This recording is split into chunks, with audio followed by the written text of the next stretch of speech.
ඔයා දන්නවද කොපිරයිට් වදින්න නැති වෙන්න මියුසික් එකක් ඔයාගේ වීඩියෝ එකටත් ඇඩ් කරගන්න විදිය?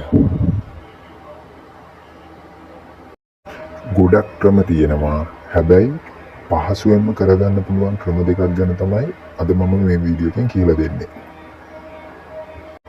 ඉතින් පළවෙනි ක්‍රමය තමයි ඔයාගේ ෆෝන් එකෙන් Play Store එකට ගිහිල්ලා InShoot කියන ඇප් එක ඩවුන්ලෝඩ් කරගෙන ඒකෙන් වීඩියෝ එඩිට් කරන්න පුළුවන්. ඒකේ දෙන මියුසික් වලට Facebook එකේ කොපිරයිට් වදින්නේ නැහැ. ඊට පස්සේ බලමු අපි දෙවෙනි ක්‍රමය. දෙවෙනි ක්‍රමයත් මේ වගේම ලේසි.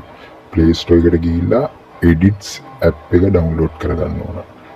Edits ඇප් එකෙත් මේ වගේ වීඩියෝ එඩිට් කරන්න පුළුවන්. ඒකේ වීඩියෝ එඩිට් කරද්දී කොපිරයිට් එකක් මියුසික් එකක් දැම්මට පස්සේ කොපිරයිට් එකක් වදිනවා නම් ඒ ඇප් එක ඇතුළෙන්ම ඒක පෙන්නනවා. ඒක නිසා අපිට ලේසි ඒක. ඊපස්සේ අනිත් ගැටලුව තමයි මේ ඇප් වලට මුදල් ගන්නවද? මේ ඇප් දෙකට මුදල් ගෙවීමෙන් තොරව ඕන තරමක් වීඩියෝ එඩිට් කරගන්න පුළුවන්.